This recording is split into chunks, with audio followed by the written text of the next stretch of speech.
An update to a very old recipe here that need a little tinkering. This is Aronia preserves. It's kind of a cross between a jam and a jelly. And if I want to make a preserve out of Aronia, this is how I'm going to make it. There's a couple tricks here that I think are pretty cool. First thing you're going to do, you're going to make a hot extraction of Aronia juice. So Aronia can be extracted cold or warm. When you do it hot, you're going to add tannins and some astringency to the juice. The benefit is that, as you'll see here, you're going to get incredible color and you're going to get, I can only assume, a much better transfer of the solutes and anthocyanins and things that people really value Aronia for.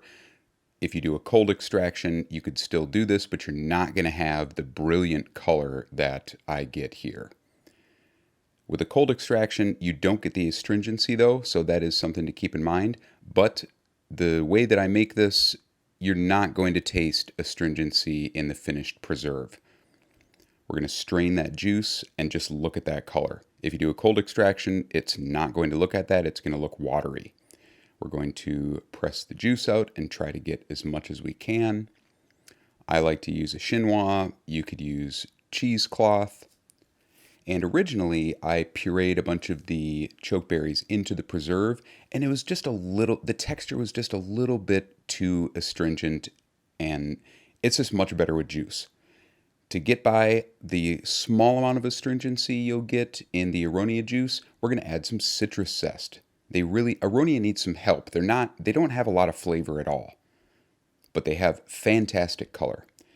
Because they don't have any pectin, we're going to add some pectin. I like to use Cuisine Tech. I always use unsweetened pectin.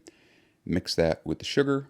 And then the secret here is to give it some texture, we're going to add applesauce. So that pink stuff right there, that's applesauce I made out of crab apples. And if you make your own applesauce, that's also going to add pectin. Then we'll take our citrus zest and add that. Really adds a great flavor. Add the sugar. Now we're just going to whisk that to dissolve the pectin. That juice was cooled down. Now a little bit of cinnamon, just a tiny bit. No nutmeg, no cloves, just cinnamon, and you're not really going to taste it. Orange juice, okay? We're going to add orange juice and then lemon juice at the end. Just because, I don't know, the citrus is one of my favorite parts of this recipe. It just gives it a little lift. Then, just like any other jam or jelly, we're going to bring this up to a rolling boil. And I have a plate set over ice there to do set tests. But honestly, when you add the pectin, all you really need to do is get it to 220 Fahrenheit. As long as you do that, you're not going to have a problem. And those right there, those are already going to set. And it'll take a little bit for it to get up to 220. It really seems to like to hover at like 219 or 218. Once it hits 220, you're ready to go. And honestly, the pectin in my applesauce and that pectin from Cuisine Tech right there, we can see that for sure that is going to set 100%. So we're going to beat in our lemon juice, gets a little foggy there, and then we're going to pour that into our clean canning jars and screw the lids on, and we'll process them in a water bath for 10 minutes for these half pints. I love half pints for jams and jelly.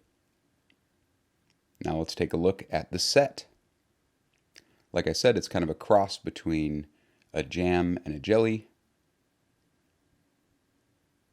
Should have a nice little wiggle wiggle. And there we go.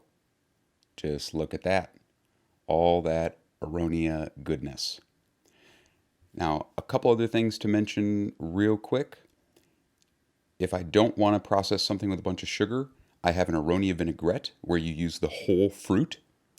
And I also have a cold extraction in my Aronia cider that is probably my favorite way to drink it.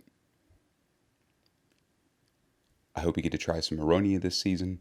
Thanks for watching.